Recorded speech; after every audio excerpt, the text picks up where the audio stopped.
Dan obviously has moved out of my flat. We're no longer roomies. No. And you'd arranged some kind of, drink, a celebratory drink to say goodbye. Yes.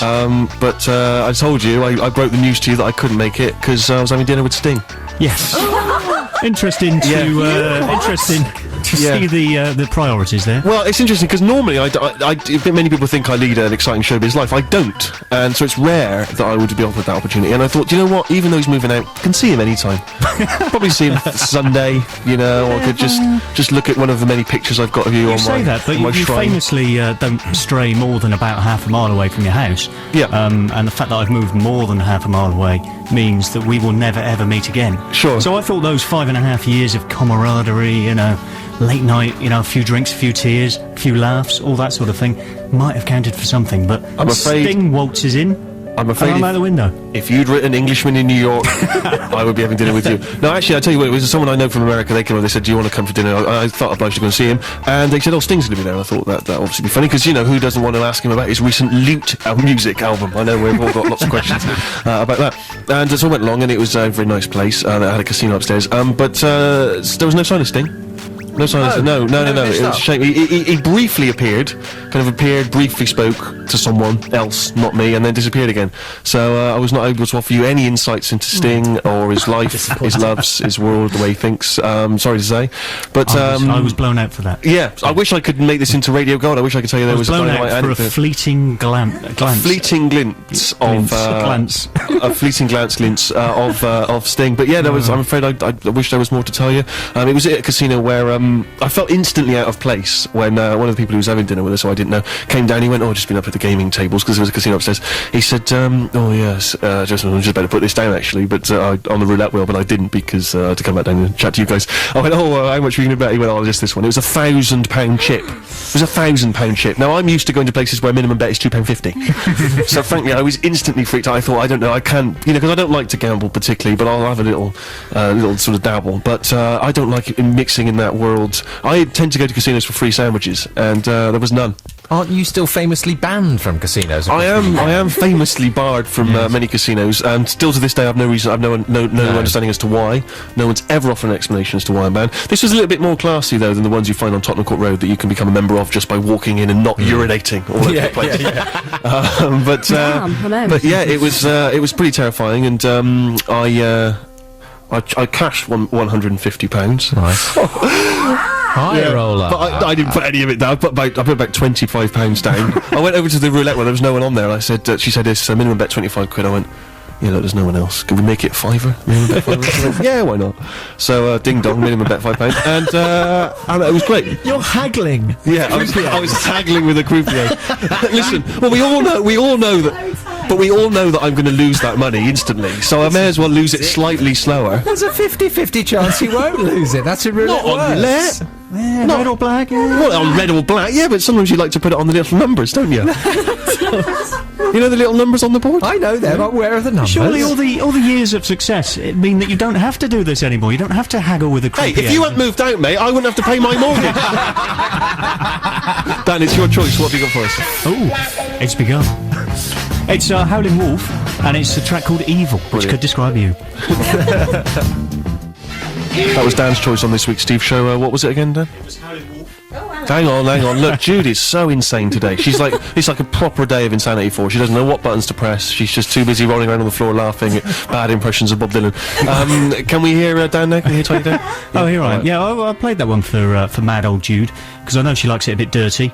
If you remember the Oasis track last week, she liked the edge to that, and I thought that Howling Wolf added the guitars, went a bit electric. I don't want to raise the spectre of Bob Dylan, of course, after the shambolic impression of earlier, but a bit like that. It was very controversial, but I think they've been reassessed, some of these electric blues recordings, and they're sensationally good, like that one, so that's why I picked that song. It was a cracking choice, thank you very much indeed, and we're going to go to the news now. After that we'll be back with the Beastie Boys, and also a choice from Sammy. From their 1998 album, Hello Nasty, that's the Beastie Boys and Intergalactic, of course. It's a Steve Show, BBC Six Music, with me, Stephen Merchant, and my little mob of types. And one of those types, northern type, is Sammy. Sammy, how's your week been? How's photography class? Oh, that was the peak of the week. That really was. only other news this week is parents erected some sort of cabin beddy, loft bed type thing, and it's so close to the ceiling. Me, not a claustrophobic person, feels very hemmed in that bed. So that was the second most exciting thing to happen this week. Wow, what was the most exciting? Nervous Man's back! Yes! For those regular Steve Show listeners, you will know that Nervous Man, whose catchphrase is what? Catchphrase, isn't he? Oh, don't give that to me. I'll only break it. No, I'll only drop it. Oh, that's right. Come on, man! You've been away. You've been away for a week. You've already know. forgotten the biggest catchphrase that's sweeping the nation. Show's managed to get Yeah, we're hoping to get some T-shirts made. Don't give it to me. I'll only drop it. back in front. Don't give it to me on the back. On the back, I'll only drop it. Yeah. And so Nervous Man is back because for 1 week only he just couldn't handle it. He dropped it. Well, the week before that he was implying that he might not come back, and I was really hoping he would, and then he didn't, and I was gutted, and it just wasn't the same. And then when I walked in last week, a little late and flustered, put my bags down, and I looked up and thought, oh, he's back. And I was so happy. I looked around and no one else was happy, and I thought, well, it's a silent victory, so I texted about 20 people going, he's back. He was just laying out some cushions around him in a circle. It was before class. Everything about it was superb. It was my favourite class so far because he had to borrow the teacher's camera, so he was already like, oh, don't give it to me. and he does that kind of there's a constant thing in my voice where I'm a bit scared. Neither of us had tripods, so we both had to use cardboard boxes and put our cardboard boxes next to one another, and so we got paired up. And we got paired up to do a task together where the teacher merged our faces in one photograph, and it was really quite clever, and I was dead excited. And the teacher went, oh, this is what your babies would look like. He nearly died. It was amazing. He was going, oh God, oh, I'm so sorry. Oh. Brilliant. I was finding it so hilarious. And he looked like he was about to burst into tears. I was thinking, is he offended? Is he upset because I didn't know what was bothering him? Don't give me our child. I'll only drop it. And it got even better than that because we were playing with light and taking photos of light. And we were told to bring in things that produce light, but either him or eccentric man, Hobo. yeah, had brought in a mirrored lampshade. And so the teacher was like, well, just slowly spin it and you'll probably get the same effect if you bounce light off it. And I turned round, I'd been working with someone else, turned round, looked in the corner of the room. Nervous Man sat there looking so thoroughly fed up with a lampshade just slightly above his head, turning it slightly, going, I look stupid, don't I? Tell me if I look do I look stupid? Well, he was just checking his own reflection out in the mirror. No, it was slightly above his head, like he was a lamp. Like a lamp in the corner of a room. Just slowly turning it around above his head, going, do I look stupid? I'm aware, do I look stupid? Do I? Sean, do I look stupid? It was amazing. Do you live in a mental asylum? Is that where you go back to each week? I've been meaning to disclose that. No, well, I love the fact he hasn't even got a name. I love the fact he's just Nervous Nervous Man hasn't, but Hobo's got a yeah, name. he has. I'm not sure we should name him no, for I legal won't, reasons. but he has, and I'm excited because that's nice. I don't know anybody else's name in the class, but I have made friends this week with a boy who's about my age in the class. He's the only other person my age. And he Facebooked me and he's like, all right, I found you on here, that's great. And I thought, I'm going to have to say it. Do you think it's a bit weird that there's a... I don't want to offend you, I don't want to offend anybody else. Do you think it's a bit weird there's a tramp in our class? And he just sent a message back going, yeah, I do, actually. I don't know if he's genuinely of no fixed abode or just a little eccentric. And I was like, oh, thank God for that, because I really thought, up until this point, 5 weeks in, that I was imagining him. Nobody reacts to him. No one else can see Nobody him. else sees him. Nobody else reacts to what he says when he leans over, the stench. And I really genuinely, for a split second, thought, I've imagined him. This isn't real. All of this is in my mind, and this is a very normal class. But yes, he has noticed him as well, so I'm not mental. I think you might fall in love with Nervous Man and have his babies. And you already know what they're going to look like. Well, Perfect. they've got quite long hair on one side and very big glasses on the other. So they'll be quite beautiful children.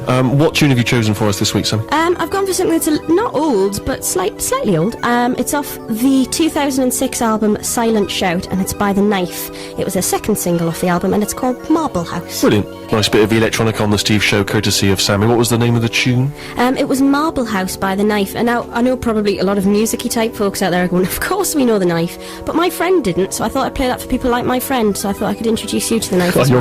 Your friend is so lame. Never having heard of The No, Knife. it's Oh, it's so pathetic. Let's play this trial.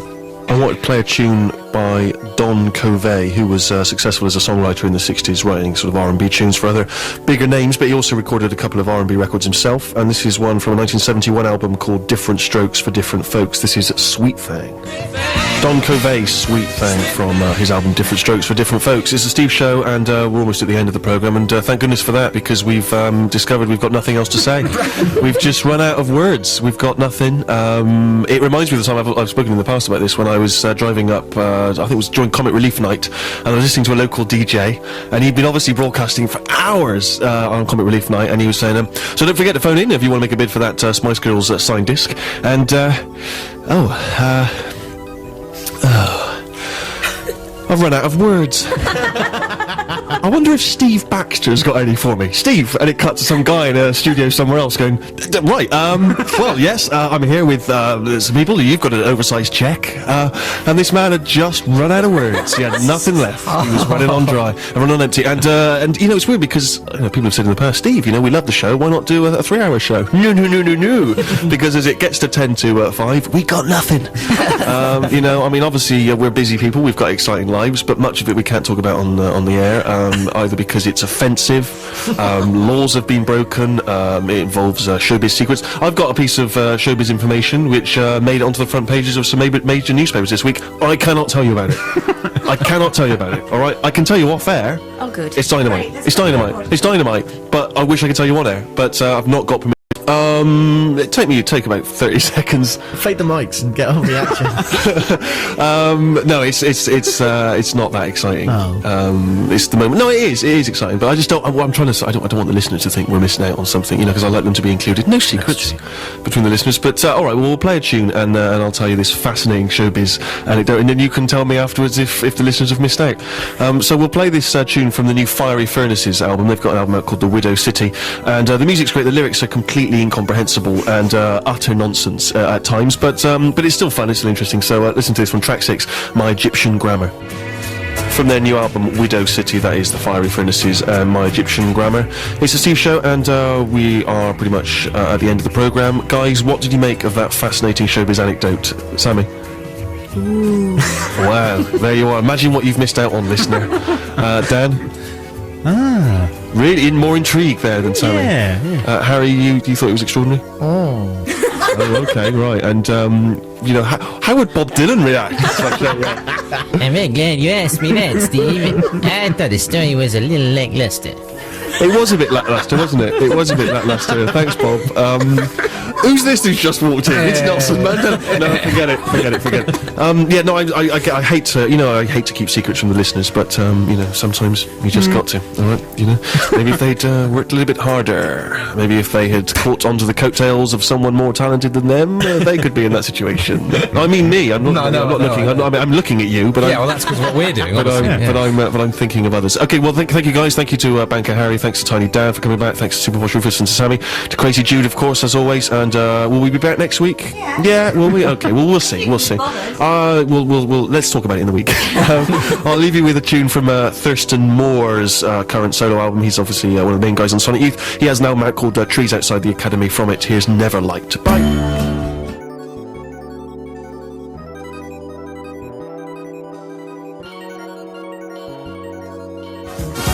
Stevie Wonder on The Steve Show. Pardon me, sorry, I thought I cleared my throat, but it hadn't happened. I do apologise. I was hoping the show would start so promisingly, and it hasn't. It's already collapsed around my ears. Stevie Wonder and I Wish from the classic Songs in the Key of Life from 1979. And it's a Steve Show, and welcome back. Who hasn't danced on a cruise ship with their parents to that song? It's just me. Oh, you have as well, have you? No, you haven't? No, it's just me, yes. Happy days. Pardon me, sorry, I'm in a tower. I got some kind of frog in the old throat, and I don't know what's going on. Guys, quickly introduce yourselves while I clear myself. Yeah, Harry, I'm here today.